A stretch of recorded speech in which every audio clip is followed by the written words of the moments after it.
Lord, hallelujah. जय यीशु, जय मसीह। प्रियजनों, परमेश्वर का वचन आज हमें जो बुलाहट दे रहा है उस वचन की ओर आज हम देखेंगे और दूसरी कुरिन्थियों अध्याय 7 वचन 10 के ओर हम जाएंगे और मनन करेंगे। और देखिए वचन क्या कहता है। क्योंकि परमेश्वर भक्ति का शोक ऐसा पश्चाताप उत्पन्न करता है जिसका परिणाम उद्धार है, और फिर उससे पछताना नहीं पड़ता, परंतु संसारिक शोक मृत्यु उत्पन्न करता है। देखिए प्रियजनों, भक्ति का शोक यानी भक्ति वाला जीवन जीने के लिए वचन जो कहता है वो जीवन जीने के लिए जो लोग शोक करते हैं, जो लोग वो जीवन जो है उसमें बने रहने के लिए शोक करते हैं कि प्रभु के खिलाफ मुझे कुछ भी ना हो, चाहे सांसारिक तौर पर या भौतिक तौर पर या बाह्य मेरे जीवन में मैंने कुछ भी गवाया तो चलेगा, लेकिन मैं मसीह में मुझे जो जीवन मिला है, जो भक्ति का जीवन मिला है, जो परमेश्वर चाहता है वो लायक जो मुझे जीना है, वो जीवन मैं न गवाऊं। और उसके लिए जो हर तकलीफ और दुख उठाकर प्रभु के जीवन में प्रभु ने जो जीवन दिया है उसमें बने रहने के लिए जो भक्ति का शोक करते हैं, उनके अंदर वो भक्ति का शोक पश्चाताप को उत्पन्न करता है। यानी वो प्रभु के लिए जीने वाली भक्ति या प्रार्थना या प्रभु के लिए जीने वाले जो लोग होते हैं, जो हरदम उनके जीवन में मकसद है कि मुझे इस पृथ्वी पर मसीह के लिए जीना है, मुझे इस पृथ्वी पर चुना गया है प्रभु के लिए जीने के लिए, एक चर्च के तौर पर, एक विश्वासी के तौर पर। और वो लोग जो ऐसी भक्ति करते हैं या भक्ति का शोक करते हैं, उन लोगों के अंदर वो भक्ति पश्चाताप को उत्पन्न करती है, और इस कारण उन्हें प्रतिदिन अपने जीवन में वो पश्चाताप या वो एहसास उनके जीवन में आता है जो उन्हें हमेशा उनके जीवन में उन गलतियों को दिखाता है। और फिर वो लोग उस गलतियों को करने से या उन गलत बातों से, जहां वो परमेश्वर का जो जीवन है वो जीने के लिए रुकावट ना बने, उन बातों की एहसास उन्हें होती है, और फिर वो बातों की ओर न जाने के कारण वो परमेश्वर के विरुद्ध जो बातें हैं, वो गलतियां उनके जीवन से वो शोक की भक्ति जो छाटती है, निकालती है, और वो पश्चाताप उनके अंदर आता है, और उस पश्चाताप का परिणाम वो उद्धार में बने रहते हैं। उद्धार है और उन्हें पछताना नहीं पड़ता है। लेकिन आगे लिखा है कि वो लोग पछताते हैं जो लोग संसारिक शोक करते हैं।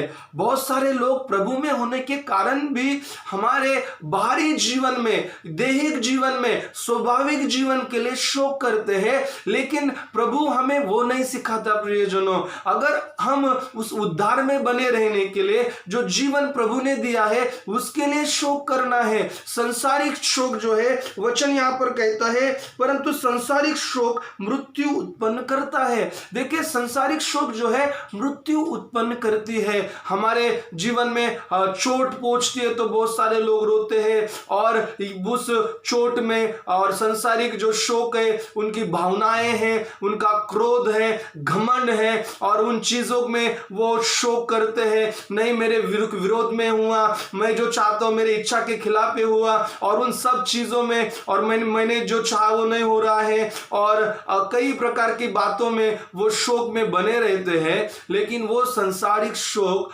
वो जो है वो मृत्यु उत्पन्न करता है। प्रियजनों, वो कभी भी आपको जीवन का एहसास नहीं दिलाएगा। वो संसारिक शोक जो है आपके अंदर पश्चाताप उत्पन्न नहीं होने देगा, और पश्चाताप का परिणाम जो उद्धार में बने रहना है वो आपके अंदर कभी भी जो है उत्पन्न नहीं होने देगा। संसारिक शोक मृत्यु उत्पन्न करता है। संसारिक शोक खेद में और स्वाभाविक भावनाओं में हमें नहीं जीना है, मसीह स्वाभाविक भावनाओं में हमें जीने की आवश्यकता है। प्रियजनों, क्योंकि बाइबल हमें वो सिखाती है, हमें प्रभु के लिए जीने के लिए शोक करना है, ना तो संसारिक और स्वाभाविक और बाह्य जो जीवन है उसमें, उस खेद में, उस शोक में बनने नहीं नहीं रहना है। हमें प्रभु के लिए जीने के लिए हमें शोक करना है। हाँ, मैं प्रभु के लिए जीऊंगा, चाहे कुछ भी हो, प्रभु की उन बातों को पाने के लिए, ना कि हमें संसारिक बातों को पाने का शोक करना है प्रियजनों।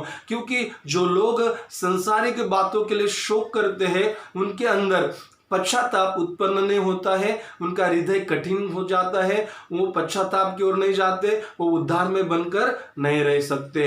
इसलिए 9 वचन में देखो, वहां पर प्रभु का वचन कहता है, अब मैं आनंदित हूं, पर इसलिए नहीं कि तुम्हें शोक पहुंचा। शोक के लिए आनंदित नहीं हूं, वरना इसलिए कि तुमने जो शोक किया उस शोक के कारण मन फिराया, क्योंकि तुम्हारा शोक परमेश्वर की इच्छा के अनुसार है। देखिए, परमेश्वर की इच्छा के अनुसार शोक करना, हाँ, किसी के द्वारा जो है आपको तकलीफ हुई, किसी कारणवश आप डिस्टर्ब हुए और उन चीज़ों के लिए शोक कर रहे हैं, ये परमेश्वर की इच्छा के अनुसार नहीं है, या वो परमेश्वर के वचन के अनुसार वो शोक नहीं है। और वो शोक कभी भी प्रभु का कार्य आपके जीवन में नहीं करेगा। अगर आप उन शोक में, संसारिक शोक करते हुए जिएंगे तो आप प्रभु के लिए नहीं जी पाएंगे।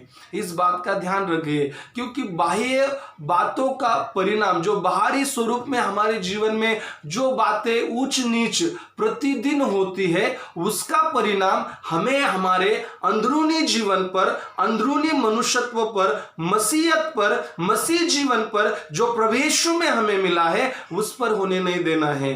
क्योंकि ये बाह्य बातें, ये बाह्य परिस्थितियां होती रहेगी, लेकिन हमें उसका शोक नहीं करना है। हमें उन बातों को अनदेखा करना है और हमें प्रभु की ओर देखते हुए, ताकते हुए आगे बढ़ना है।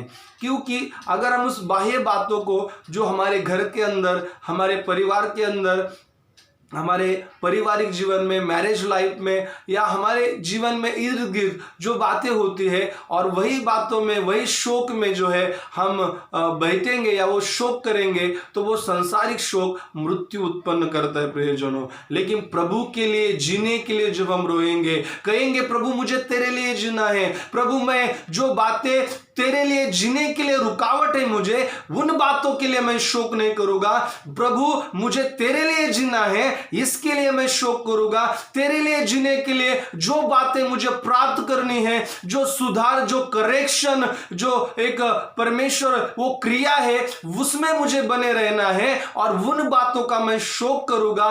क्योंकि प्रभु में जो जीवन मुझे मिला है, प्रभु में मैं जो अब हूं, वो मुझे गंवाना नहीं है, और उसके लिए हमें शोक करना है प्रियजनों। क्योंकि संसारिक शोक मृत्यु उत्पन्न करता है, और वो कभी भी आपके अंदर पश्चाताप उत्पन्न नहीं करेगा। आपको एहसास नहीं होगा कि आप गलत है, और आपको आप गलत हो ये पता न चलने के कारण, या एहसास नहीं होने के कारण आप गलतियां करते जाएंगे, और आपकी आंखें नहीं खुलेगी, आपको पता नहीं चलेगा अरे मैं गलत जी रहा हूं। प्रभु के लिए, प्रभु के विरुद्ध में, या परिवार के लिए, पति के लिए, पत्नी के लिए, और फैमिली के सदस्यों के लिए, कलीसिया के साथ, कलीसिया के अंदर, जॉब की जगह, कई जगहों पर आपको एहसास नहीं होगा। क्योंकि आप संसारिक शोक में बने रहने के कारण उसका परिणाम जो है वो कठिन है, पश्चाताप नहीं है, कठिन हृदय उसका परिणाम है, और इसके कारण आपको एहसास नहीं होगा। और फिर आप आपके जीवन में वो संसारिक शोक आपके विवाहित जीवन में मृत्यु उत्पन्न करेगा, आपके रिश्ते मृतक हो जाएंगे, यानी मरने के नहीं हो जाएंगे, या वो स्पॉइल हो जाएंगे। और इसके कारण हमें संसारिक शोक नहीं करना है। हमें परमेश्वर का वचन आज यहां पर कहता है कि उन बातों में नहीं करना है। 9 वचन हमने लिखा हुआ, प्रभु का दास कहता है कि तुम्हारा शोक परमेश्वर की इच्छा के अनुसार था, और तुमने वो शोक तुम्हारे मन फिराव का कारण बना। अगर आप शोक करते हैं, जो कोई दुख, जो शोक आप कर रहे हैं, क्या वो शोक आपको परमेश्वर की ओर मन फिराव या आगे बढ़ने का कारण हो रहा है या नहीं, इस बात का जो है आप जो है उस बात को आप परखो। क्योंकि ये आपके जीवन में बहुत महत्वपूर्ण है, और इसीलिए हमें उस संसारिक शोक में बने रहने की आवश्यकता नहीं है जो कुछ हो रहा है। क्योंकि हमें वो बातें, हमें प्रभु के लिए जीने के लिए रुकावट है, और इसके कारण वो शोक मृत्यु उत्पन्न करता है, प्रभु में हमारे आत्मिक जीवन को मार डालता है,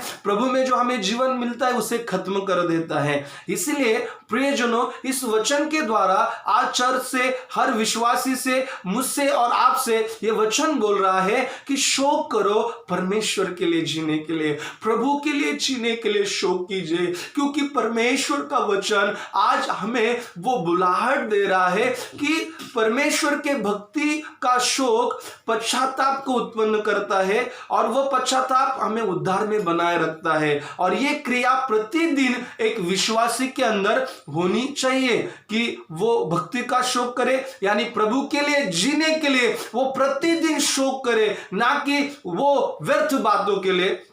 और वो उसका शोक, वो भक्ति का जीवन जीने के लिए उसका वो तड़प, उसका वो प्रार्थना, उसका वो शोक, उसका वो दुख उठाना उसके अंदर पश्चाताप को उत्पन्न करते रहता है। और वो पश्चाताप हमेशा उसे अच्छाई में बना रखता है और गलत बातों से, गलत बर्ताव से, गलत बिहेवियर से, हर चीजों से उसे अलग रखता है। और उसके कारण जो है वो व्यक्ति जो है वो उस उद्धार में बने रहता है, वो अपने उद्धार को नहीं गवाता, वो अपने मसीह में जो जीवन है उसको नहीं गवाता और उसे पछताने की आवश्यकता नहीं पड़ती, क्योंकि वो जो है उसकी आंखें खुली हुई रहती है। लेकिन जो संसारिक शोक में रहते हैं वो लोग जो है वो पछताना पड़ता है, उनको वचन कहता है, और वो पछताते हैं और वो संसारिक शोक मृत्यु लाता है। इसलिए आज का वचन जो कुछ प्रियजनों आपसे और मुझसे बात किया परमेश्वर के वचन के द्वारा, इस वचन का मनन कीजिए, इस वचन के और अपने कानों को लगाइए, अपने हृदय को खोलिए और आज परमेश्वर जो चाहता है उसके लिए शोक कीजिए प्रियजनों, क्योंकि हमारे जीवन में वो बहुत महत्वपूर्ण है और बहुत जरूरी है जो परमेश्वर बोल रहा है। आज इस वचन को हम समाप्त कर रहे हैं, लेकिन ये वचन आपके जिंदगी से निश्चय ही वो वचन जो है आपकी जिंदगी में उस वचन को बनाए रखे, ग्रहण करे। प्रभु आपको बहुत आशीष दे, प्रभु का शांति युगानुयुग आपके साथ बना रहे। आमीन।